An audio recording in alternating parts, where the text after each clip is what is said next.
Hello out there. It's Friday afternoon, and I'm so excited to be here with my guest, Kathy Robinson. My name is Annette Richmond. I am a resume writer, LinkedIn profile writer. My business is career intelligence, resume writing, and career services. But what I really do with my clients is to help them recognize and actually own their awesomeness. Kathy, thank you so much for being here. I met Kathy through a mutual friend, colleague a few weeks ago. And I've spoken to her a couple times since, and she is just so amazing. The pearls that I have to tell you, really, really quite amazing. Kathy, please, if you would just introduce yourself and just tell us a little bit about your business and what you do. Sure. Hello, and thank you for having me. So I run Turning Point, which was the first online career marketplace. And it's a network of coaches across New England where we provide career advice through either career articles or group or individual coaching. And I personally work one-on-one with executive level job seekers, helping them find and articulate their value. Cool. Okay. So, one of the things that kind of blew my mind a little bit, because I stick mostly to the written documents, but I do talk to people a little bit about interviews, and the whole process that you shared with me, I think is really, really interesting. It was something that I hadn't heard before. So if you can share just a little bit about how that works, the whole idea of sharing the stories to demonstrate your value during the interview.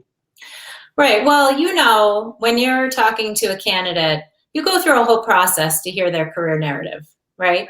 There's a whole long, you draw it out of them, you ask them a bunch of questions. And I'm sure you know that some people have a harder time than others describing it to you, right? When you're going through the conversation. Yes. And so a lot of times when people are on the spot and they're thinking through, what is my value? Sometimes they revert back to their comfort zone from a couple of jobs ago, right? Like they'll tell you what they did, and they're talking about their or the first job. I started 20 years ago. Exactly. Blah, blah, blah. So yeah. Exactly, right. And so when critical conversations come up, we sort of revert back to where we're comfortable. And often that means that we're not demonstrating our value.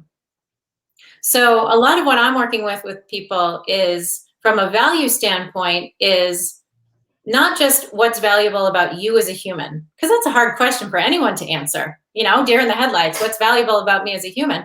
What matters is what's valuable to the employer. So same as you, I'm sure when you go through and ask people questions about their background, when you're doing their career materials, part of what is really important to do first before you go on any interview is to spend a lot of time thinking about every single job.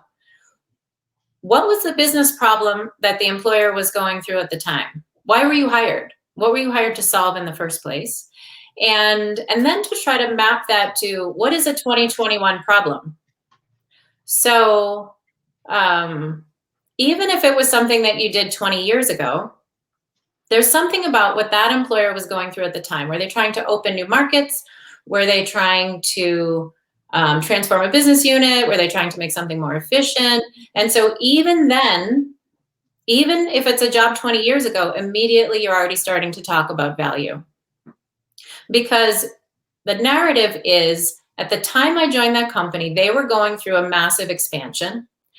And I was hired to come in and run whatever it is. It could be an entry-level job, accounts payable, or fill in the blank. It could be a senior level job, but really talking about what you're coming in to transform, and sort of that like business challenge immediately positions you at a higher level in the interviewer's eyes.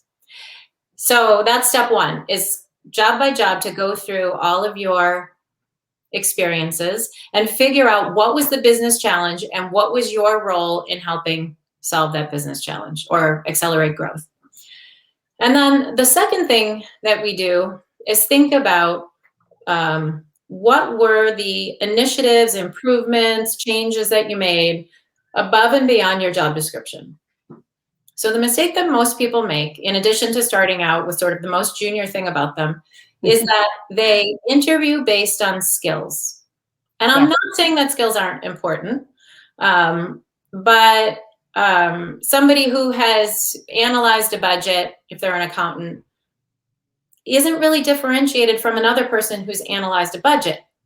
And so I'm sure you know, when you're doing resumes with people, you can't use that language because it's not different from one person to the next. Yes, yes. Right. I've been on the other side. Go ahead. No, I was going to say, one of the things that I tell people that I speak with is, if you're a marketing manager at ABC company and there's a marketing manager at XYZ company, the basic things you're doing every day are the same, and you need to set yourself apart. So I'm sorry to interrupt your thought there. It's exactly right. And so I think a lot of times people have this this feeling that they've gone through all their work to make their resume document and describe what they did.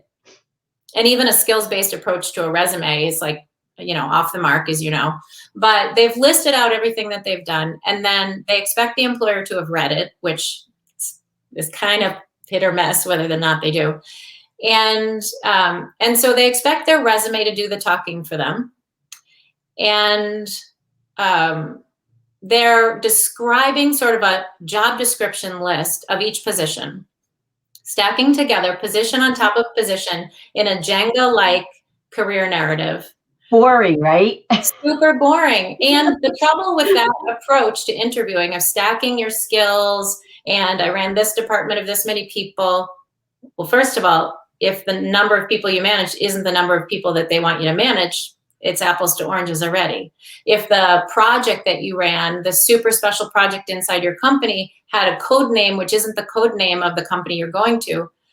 So what people have to do is translate what was important at the time to that company to what's important in the future to the company that you're talking to right now.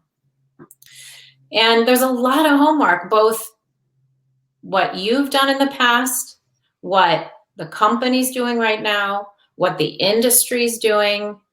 And I think a lot of times people skip that step and have an interview scheduled, sort of look through the company's website, make a little bit, and then hop on and wing it. And, unfortunately, they're not seeing the results that they want. No, I agree with you. There is that basic research, and I spent a couple of years working as a recruiter, and I was the screener really, because I was contingency, and I would get on the phone and chat with the potential, the candidates. And one of the things that I always asked them was, what do they know about the company? And some people would come back and they say, oh, I know the company, and I learned that, they do this, or their values are this, or they're really excited about it. And other people would be, no, not really. And, when I prepared my prep sheet to send to the employer along with their resume, I would put that. I mean, I wouldn't put that someone said nothing, but if someone was really excited, I would put that down on the sheet as well. So I do want to talk about research, but I'd also like to ask you to talk about something that you've mentioned, I think, before, and the idea of the integrating different positions went into the interview process so that you can highlight different things at different positions. And that, to me, I thought was just so unique. I really had never heard that before. And I think it's just wonderful. It's a great way for people to, make the most of their career, really. Right. So it's the idea of rebuilding that Jenga tower that I was talking about, that most people stack skill, skill, skill, skill, have no idea where to stop the conversation. What was the interviewer even looking for anyway? But instead, you can actually very purposefully build a career narrative through the lens of what's important to this employer. So I have my clients go through a process where we figure out what are the top 5 things that this employer needs to hear from you. Not necessarily skills, because manage a spreadsheet equal, you're not setting yourself apart from other candidates that are up for the same job. But what we're really thinking about is, do they need global experience? Do they need scaling a company from seed round to C round, seed round to C round? Do they need somebody who has transformational business process experience? They're going to need that, whether they articulate it in the job description or not. So your job is to orient yourself around the job description, the company, the industry. And you have to pick what are the top 5 things that they need to hear from you. And then the idea that I was talking to you about was, we go through job by job and we assign each job a part to play, so that each job, even 20 years ago, checks certain things off. So in my case, I started with the Gillette company, and that checks off for me global experience or Fortune 500 experience. And so if that's what this employer needs to hear is global Fortune 500 experience, even if I haven't had it since then, I'm still checking off the box for them. Yes. And so job by job, we decide which 2 out of the 5 do we assign each job to fill in the needs of this particular employer. And job by job, we go, well, when I joined that company, they were going through a massive fill in the blank transformation. So first you start with, what's the transformational need that the company was going through? I was responsible for leading global Fortune 500, fill in the blank. The things that I was most excited about at the time were delivering world-class human resources. And then I would talk about sort of change initiatives that I made, but just briefly, because they want to see that you're somebody who improves and participates in this transformational need. Absolutely. Right? And by the time that I left, it was X, and I loved it.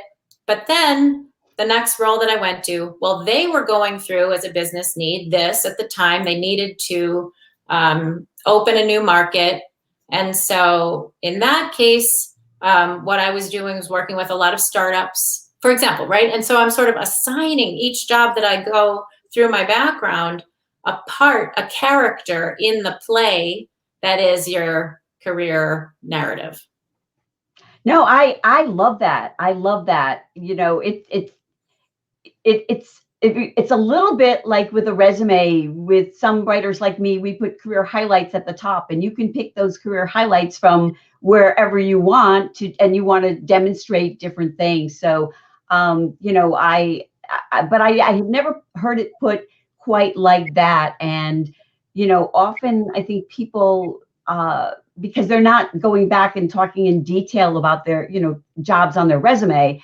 And I think they don't realize, and I hadn't thought of it that way, that you can pull these older positions to demonstrate something that's really, really important. And, you know, I really, really love that. So you had been talking a little bit about research, and, you know, there is the basic research. You go to the company website, you go to LinkedIn, and, you know, you read about the interviewers. What should candidates do beyond that to really grasp, you know, that they understand the company to a degree, and also that they're not asking kind of those stupid questions at the end where, you know, you could have known this. So what are your suggestions? What would be the path they should take for that? So I think it's really important, when you have this one big shot, to do it thoughtfully.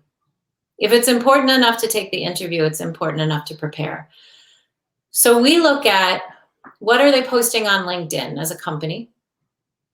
What product demos can we find on YouTube?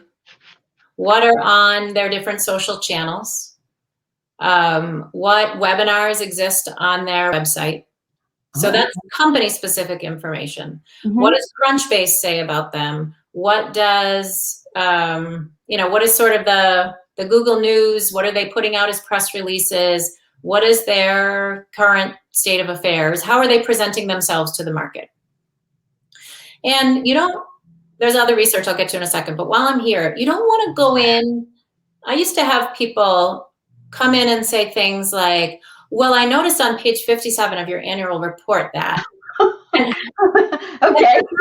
They were trying, but it's not a test that you're going to get an A+ on. It's just contextual knowledge that you can weave into the conversation with the employer that just subtly demonstrates you did your homework. Another amazing secret hack for finding out company information, this may sound bizarre, but it is reading the other job descriptions. Oh, okay. Most people only read the one that they're applying for. But if you read the other job descriptions, almost all of the time, if it doesn't say, like, for example, what technology stack that you're working on in one of the roles that you're going for, you can usually open up a developer job and find the tech stack right there. Oh, cool. Or if they're hiring for recruiters, half the time they're like, we're looking for a recruiter to staff up this new business unit, or salespeople to run, open up this vertical. There's so much information that they share that I don't even think they know that they're sharing, because job descriptions half the time don't go through the tightly controlled marketing department. Right. So we've found out some absolute nuggets that way. So there's company research, which is really important to do. And basically every thread you can pull to find out what's going on with the company. Did they acquire? Are they in growth mode? What is their technology? Are they about to launch something? But then the other piece that you need to be very on top of are industry trends related to your this company.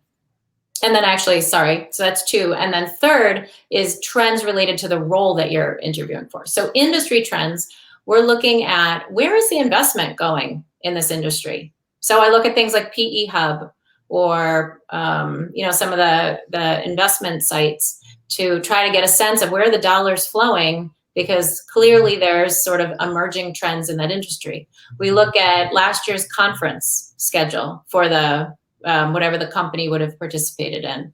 I pull together content feeds for my clients that basically are teeing them up, and people can do this themselves through Google News or Google Alerts of, what are the trends? What are the technologies? What are the themes? What are the ideas? What are the keywords? Because if you go on an interview, you have to be seen as skating where the puck is going. You have to understand not just what you did 10 years ago or last year, but they're not hiring you to, stamp a piece of paper and pass it along. Those days are long gone. Now they're hiring you to do something faster and better. And to the extent that you can be seen as the person, the fresh face of whatever's going on in the industry, and even if it's a career change, you can still do this because you have just as much access to what's publicly posted on the web in these sites as everybody else does. So you can say, oh, I was just reading an article about the future of fill in the blank.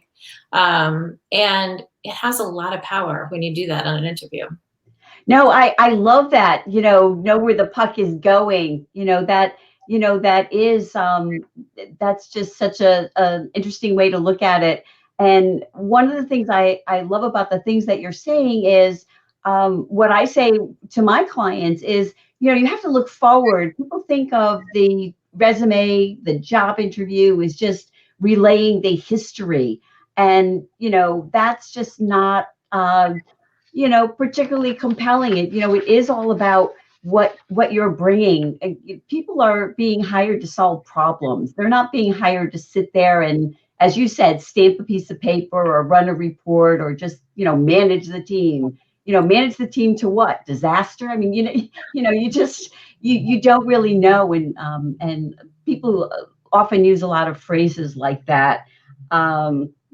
So one of the things that, there are so many things that do come in the way. And I was actually listening to a LinkedIn Live earlier, someone else's, and they were talking about, the interview, the job is to get the next interview. So, you're not necessarily having to try to get the job, but to move forward. So if you could speak to that a little bit, and then share, what you think are the stumbling blocks to candidates. So I don't know that I agree with that that maxim of the point of an interview is to get to the next interview. Okay. I think that a lot of times people see a job posting or hear about an open job, and if they're at all interested in it, immediately they sort of go into imagining themselves in that job, mapping out their commute. I've had people who are like, they'll see a job posting, they'll be like, oh my God, it's only 35 minutes from my house, and I could walk the dog before I go to work, and then and they're like already in this, the job is mine, I need this job. And you're getting too far ahead of the conversation. So from my perspective, the point of every single job conversation, whether it's 1 or 25, however many that they make you go through, is to connect and explore whether or not this is the right match. What do they need? What do you bring? Where's the sort of commonality? What do you get excited about? Are you excited about what they bring to the table and what you bring to the table? And so I think that having the goalpost as anything other than being in the moment is a mistake. You're getting too far ahead of like rushing through the important conversations and rushing to, do they like me or don't they like me? But to just be relaxed and yourself and present and to build rapport with the person, they need to know, like, and trust you. This isn't like sprint across the finish line and grab the ring and, oh my gosh, I have a conversation next Thursday. This is a person who might be your new business BFF. And, right? No, I agree with you. And I presented that incorrectly. The whole idea is that it does absolutely need to be a two-way street, but that you shouldn't put so much pressure on yourself that, if that this is like your last chance, for the job, that it could be just a forward motion. And so that's my mistake. But, I agree with you. It's so important to build the rapport, but also to remember that, you have to see if it's right for you. Not necessarily if just that you're the right fit for them. I will tell you the worst job I ever had in my life. I went in, the interviewer was kind of rude to me. But I just finished school. I went later. I just got my English degree, and it was an opportunity to work in a advertising agency type situation. And I just I wanted it so badly. And even though my gut was telling me, no, this is not a good fit for you. They offered me the job. I took the job, and I've told this story before, although, maybe I shouldn't, but I hated it so much just from the get-go. I lasted about 6 weeks. I got up the day before Thanksgiving, and I just can't go back there. This is a long time ago. I was much younger.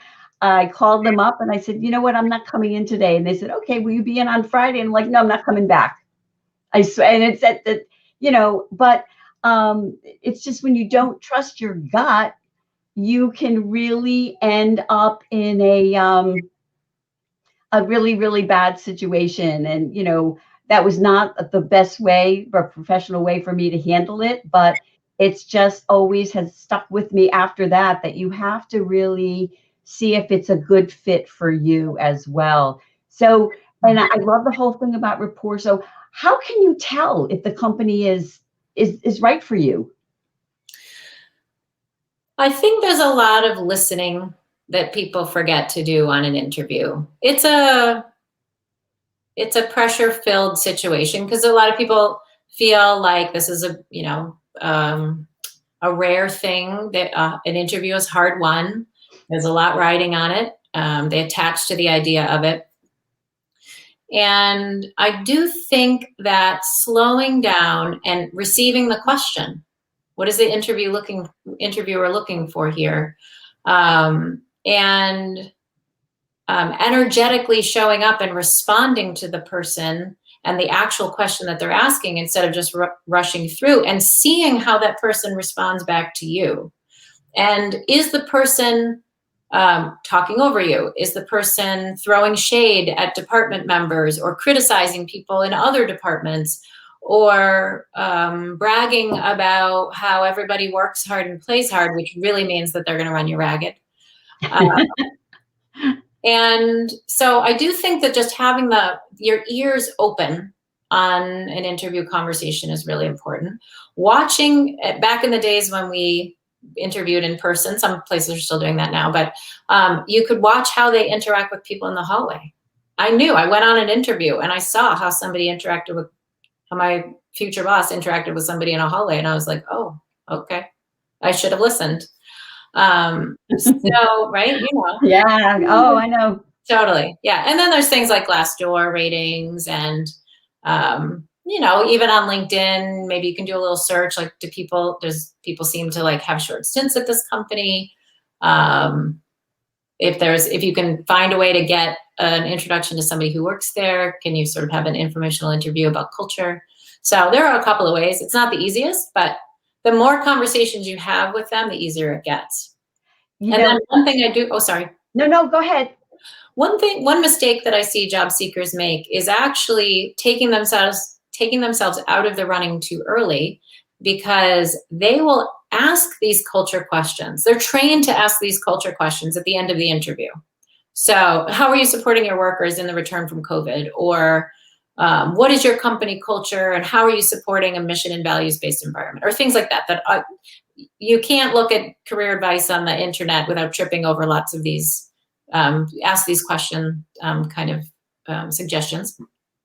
It's a huge mistake. You don't want to ask what's in it for me questions until, in some cases, after the offer.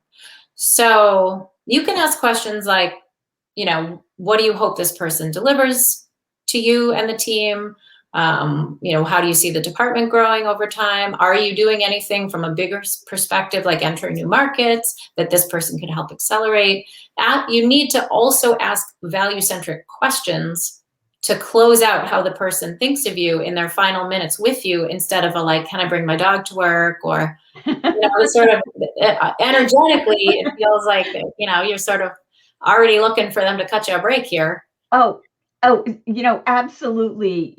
Those things are like asking about benefits and things like that when you're on the first interview. And, I love what you said about being present. And if we could go back to that a little bit, I know that, I have that inner voice. I think we all have that inner voice, and you can be sitting there and listening to someone, but you are anticipating what they're going to say. And while they're still talking, you are preparing your answer. Or you're sitting there thinking, oh, I wonder what they think of me. Or, how many other people are they seeing? Or, it's really tough to kind of get out of your head. So do you have any suggestions for how to really just stay present and really be there during the interview? A couple of things. One, the questions that they're asking are information points. They're data. It's telling you what they care about the most. And so if your brain is not listening to what they're trying to tell you through their question, it's not put in the form of a declarative sentence, but it's still data. So if you're rushing through to how am I going to answer this? What is the story? You're actually blocking the flow of the data that you need, not just to answer appropriately, but then actually for all of the rest of the interviews to come. So that's one. Two is, I think I mentioned to you at one point that I did something super scary in my life, and I started to do improv. And in improv, we have this training that we go through, which is receive, react, and then respond. So receive is really just being very present, watching the person. You just, as I was practicing, as you were asking me the question, is sort of, what is your body language? What are you communicating visually, verbally? What's the emotion that you're using? What are the words that you're keying into so that you can actually pick up a word from the person and then use it back to them to match their language. Mm-hmm. So there's a lot of receiving. And then the react is, I have my clients go through this process of when they're asked a question to sit for a second, then think about what is if this interview question is an equation, what is the variable they're solving for right now? Is it, in the case of behavioral interviews, a competency like teamwork, communication skills, project management, leadership, initiative, etc.? Is it a skill? Is it a level of expertise? But you have to anchor yourself. If you rush out of the gate right into the answer for the question, you may be missing the entire point of the question. So it's very much about they're hitting you the ball. You have to watch where the ball is going to get to the ball, get your feet set, and then hit the ball back to them. And then off you go, back and forth with the interviewer. No, it's so many of us in a conversation, we're afraid of silence. Like we feel in our personal lives that, if there's silence while you're thinking, that's a bad thing. You have to immediately to be ready to, jump on the answer. Uh-huh. So I was actually, let me just jump in 1 second. There was actually a study about that done with researchers from MIT, where they said if you pause as part of a negotiation, and an interview is part of a negotiation about whether you're right for the job and it's right for you, if you pause, you get a better outcome. Oh, okay. Silence actually is golden. I'll have to try that in my personal life as well.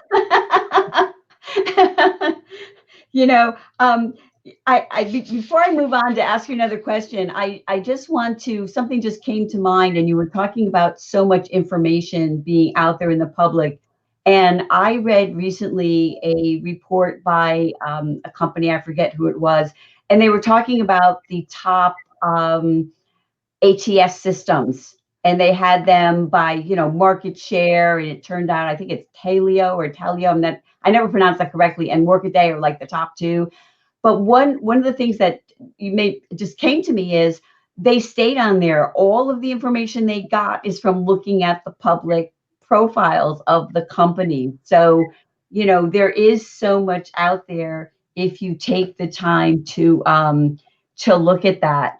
So, since you were talking about prepping your clients, would you recommend that they, sort of practice with someone, if, a coach, if they have one, but also maybe with a friend or family member, and would you recommend that before the job interview?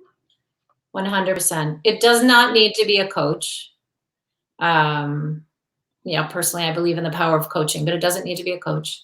But so many people have fits and starts of interviewing.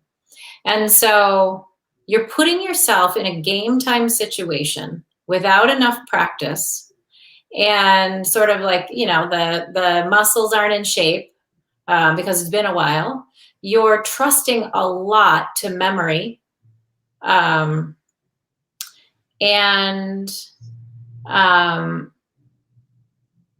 Sorry, I saw the question come through, the 3 R's. No, I know, yeah, but I know. Yeah. Finish that, and then you can go on to that. That'd be great. Thank you. Yeah. So I do think that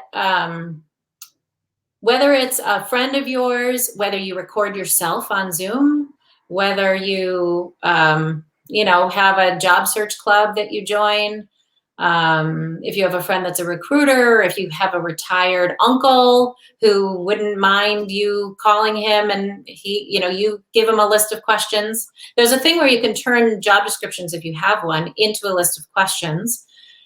And so, you can have anybody sort of ask you, tell me about your experience with, and then they read the first job description bullet to you. And so just even that practice of answering the questions, of telling your career narrative and sort of assigning it these sort of characters or personas is really important. The 3 R's. Yeah. Yes, please go ahead. The 3 R's are receive, react, and respond. Thank you. Great for every part of your life. I really love that. So, so at the end of the interview, there's always the question of the interviewer, do you have any questions for me? And I know that they don't want to hear no, I think we covered everything, or, that's not what they want to hear. So my thinking is that you should be thinking during the interview and coming up with some questions that you can ask about the interview itself. And if you can give us some idea how to do that, but also there's probably some questions that you can prepare in advance to be ready. So if you can just go into that a little bit. Mm-hmm. So I always kick off that answer and tell my clients to kick off that answer with, well, I have a million, but actually, and there's a couple that come top of mind, because I've been on the other side of interviewing and people are like, no, I think I'm good. Like, really? Yeah, I know, right? Really? Like, okay. Okay. But when you go on an interview, you have an assignment, and the assignment is to listen for the need. And the thank you note should actually be following up with the need that you heard. And the actual language in the thank you note is, I heard the need for someone who. So if you haven't gotten that answer in the interview, you can say, what is it that you most need this person to do? It's sort of you should have a good set of 4 or 5 generic questions. What is it that you most hope this person can deliver for you in a short period of time? What is it that this department is going through that you hope the department will look different a year from now, that this person can help accelerate? For example, there will be things that will come up in the conversation that you can say, I'm curious to hear more about this particular initiative. Can you say more about it?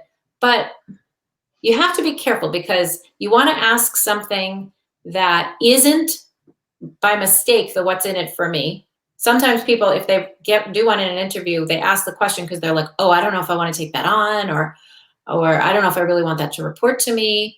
So you have to watch yourself that you're not accidentally stumbling into asking one of those what's in it for me questions. But on the fly, they'll say things like, we're about to go through a major fill in the blank. And then you can be like, how will that major fill in the blank affect your department? Would be a good example of sort of the on the fly feedback. And then I always like to have people have a question that is their final question, actually penultimate question.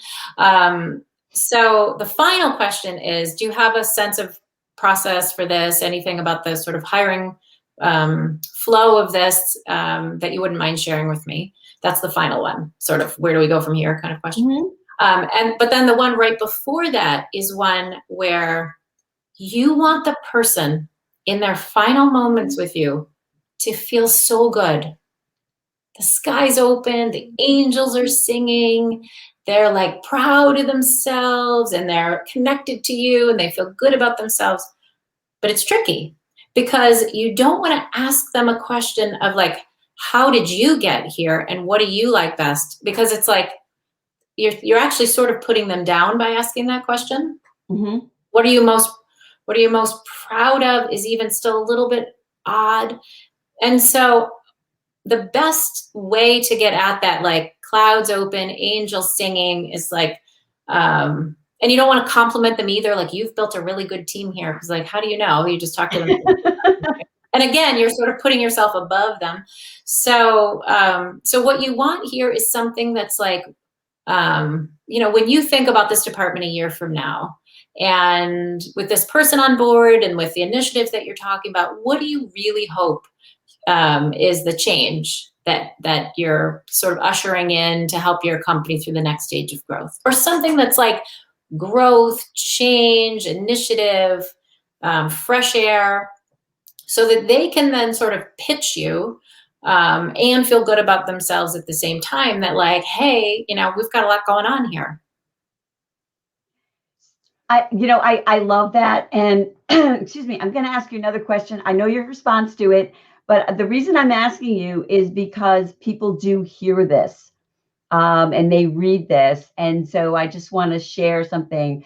I have heard people, coaches, resume writers say that before you leave the interview, you should say to the interviewer, are there any concerns you have about me moving forward? Or, do you have any reservations? Or is there anything that you're missing or something along those lines? And so if you can just give me that feedback of what do you think about that?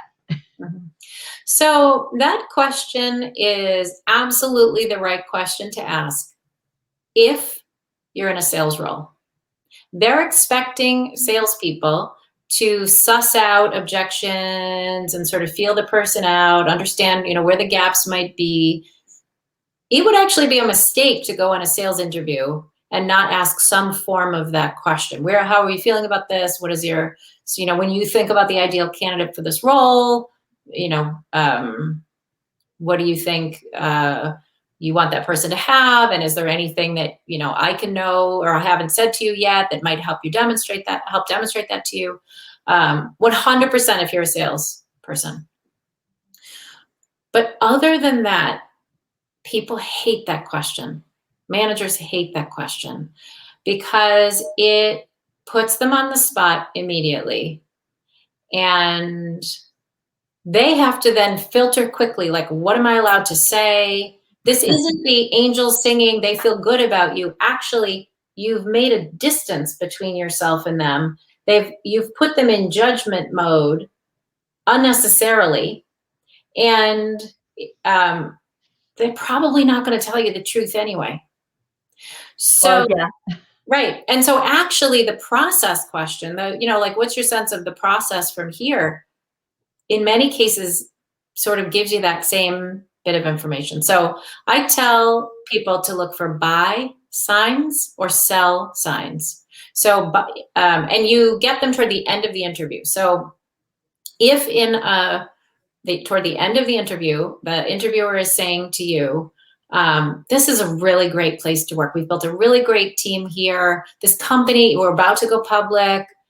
No one's going to say that to you unless there'd be a jerk if they're selling you something that they don't actually think that you're going to have a piece of, right? No one's going to do that.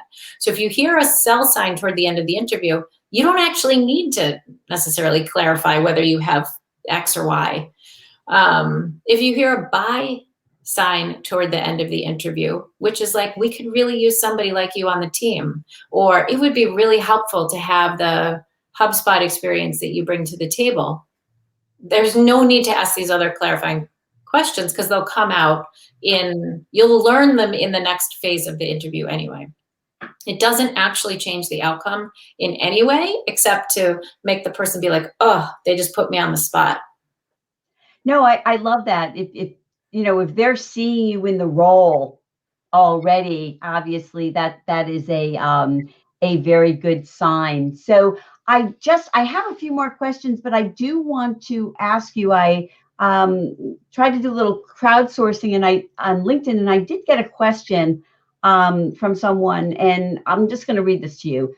I have an upcoming interview, and it's my first. What are the likely questions to expect from the interviewer?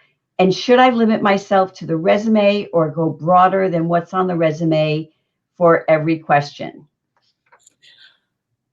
I love this. And I'm so happy that this question was asked because I think so many people struggle with this beforehand. How do I prepare? Do I limit to what I've done before? What are they likely to talk to me about? So I do have an interview guide that's on my site, and I'll put it in the comments underneath the LinkedIn Live later for people to grab. But and the interview guide has 100 top questions that you can prepare for. But typically what you can expect is some version of tell me about yourself, tell me about your background, walk me through your background, give me a sense of your career history. And then, like we were talking in the beginning, you do have to think about it from what is it that they're looking for. So let's say, I don't know anything about this person's background, but first job, maybe it's sort of an entry level, maybe not, but I'm just making some quick assumptions for the purpose of the conversation. But so it's an entry level role, and maybe it's like an accounting role. And the jobs that the person had before were working on a campus, being a lifeguard, right? And so you want the language that you use about your background not to be the resume language of like, I'm going to use lifeguard, of like what a lifeguard does, protect the beach and follow up with, swimmers.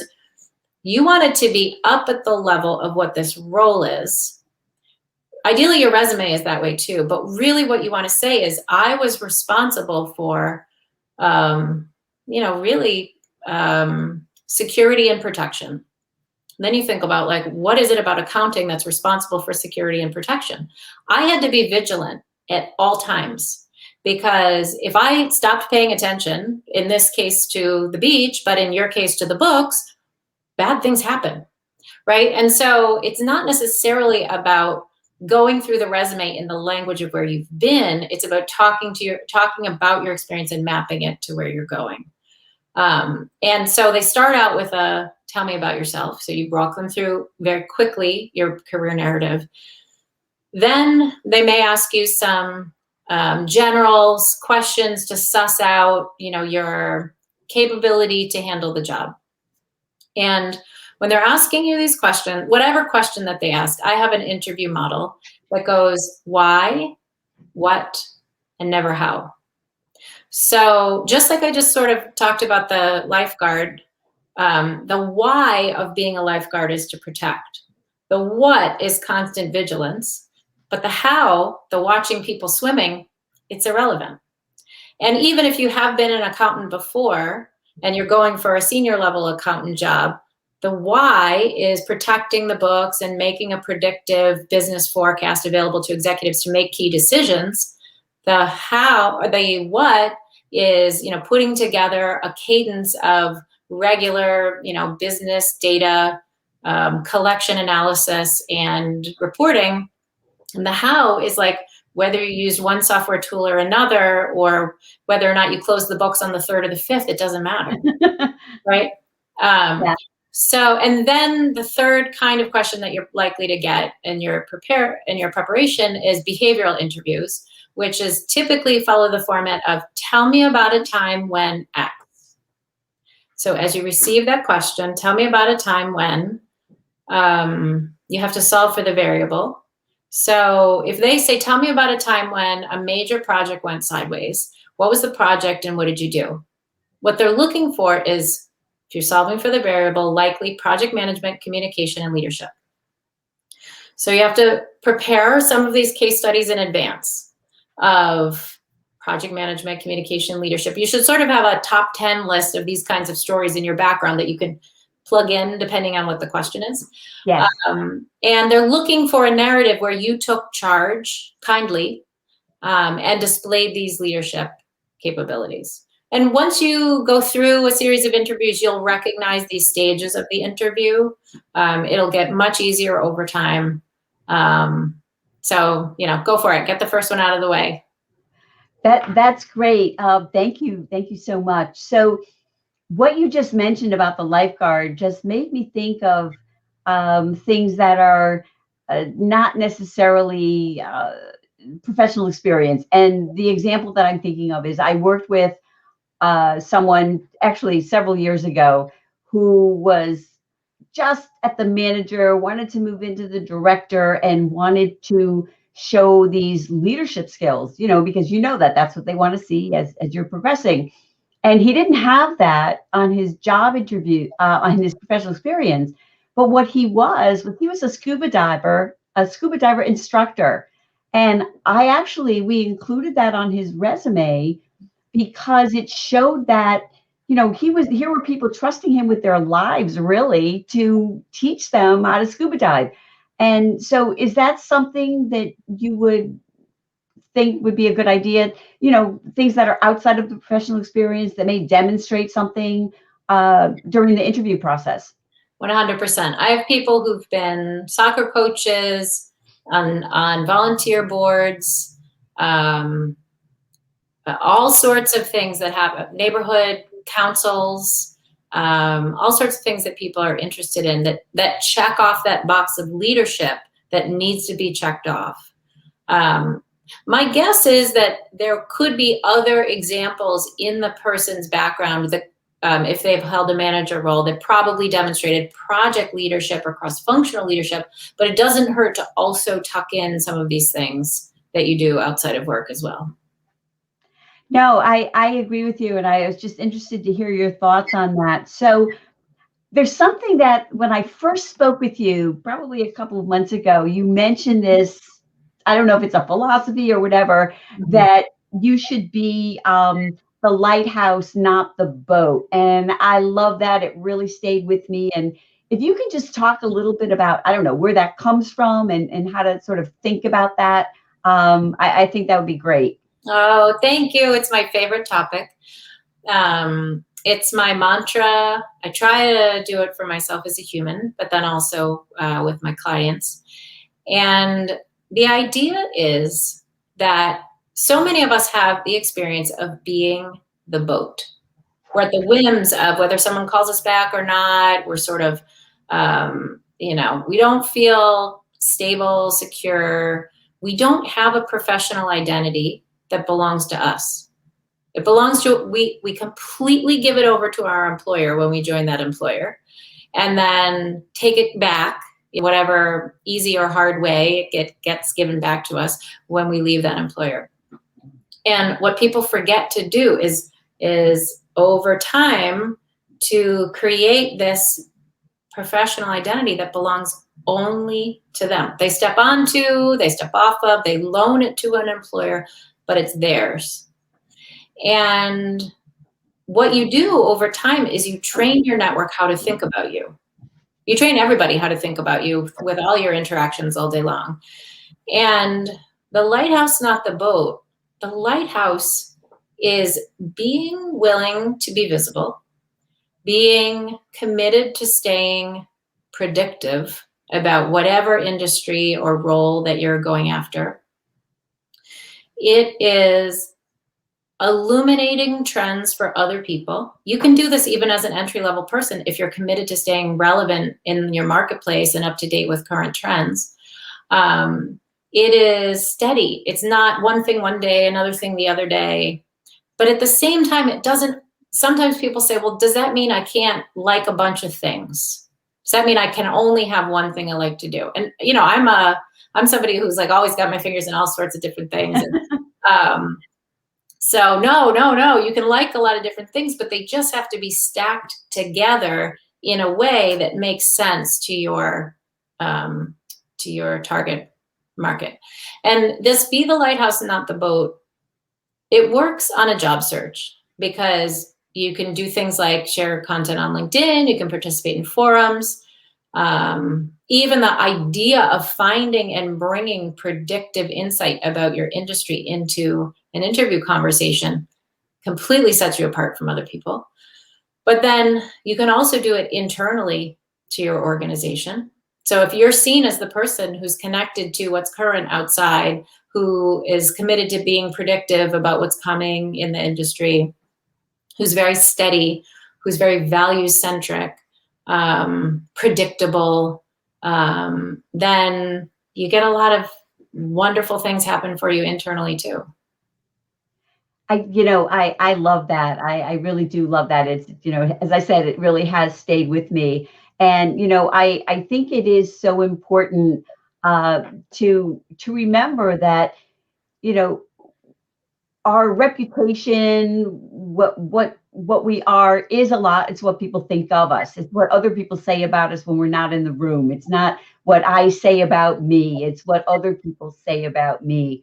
And if you can give us just maybe 3 things that someone might do if they want to convey a particular image about themselves.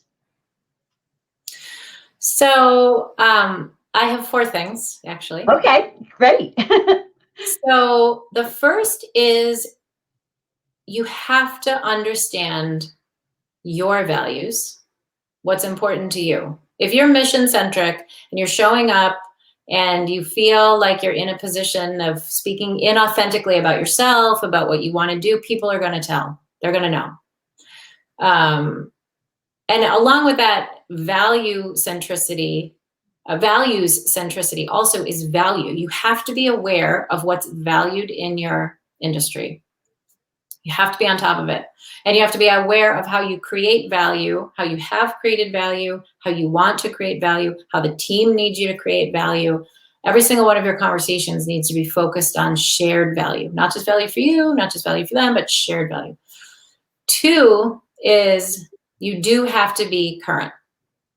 You can't interview, Coca-Cola and a craft soda walk into an interview, and Coca-Cola is like, I've been doing this since 1800, right? And the craft soda is like, yeah, well, I'm sort of the wave of the future. Like, who's going to get hired? The craft soda, right? Even if it's more expensive, it's going to get hired because it's like this fresh. So you have to be seen as like on the pulse of the market, and with all that research is going to help you do that. You have to be data centric, 100%. You can't be a person that like has decided that you hate data because everybody's measured by data, they're driven by data. You're going to be, evaluated through the lens of it. You need to talk about it. You got to give data a hug. Most people are like, I don't want anything to do with it. I'm not a data person, but like you have to be. So what are the trends in your industry? What are the trends in your department? What is the percentage increase? What are your KPIs? What are the metrics? You have to speak that language. It elevates your brand in a way that is like no other. And then the final thing that is absolutely important is the relationships that you have built that will help you throughout your professional career, the relationships you build on interview or critical career conversations. You have to be building those relationships with people. It's not about you wanting a job from them and them like, having this horrible lens on you. It's about like, is there something here? And so all those 4 things, technically 5, but value, values, currency to the marketplace, data and relationships. You have to focus on all 4 of those throughout your career, internally, externally. It's really important. Well, as we are winding down, is there anything that you would like to share that I haven't asked you? I do think that the focus should be on not just one conversation, but having as many conversations as you can. Back to the sort of relationship thing.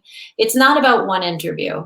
It's not about one networking call. It's about connecting with other humans who care about that thing as much as you do, whether it's the company and their needs for the future, whether it's the industry.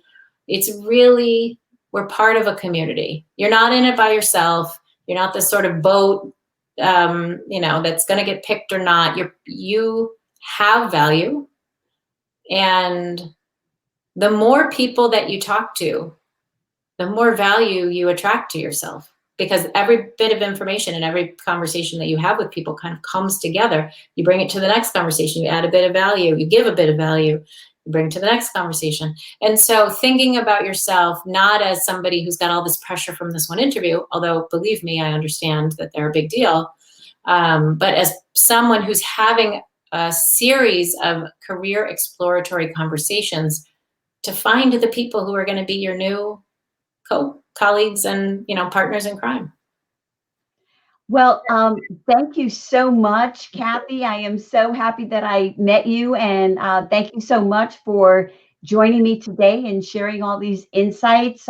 People are, really appreciative in the comments. So thanks again, and we will have to say goodbye. Thank you for joining us today for the LinkedIn Live, and we'll see you again. I'll see you so again. much. All right. See you soon. Bye. Bye.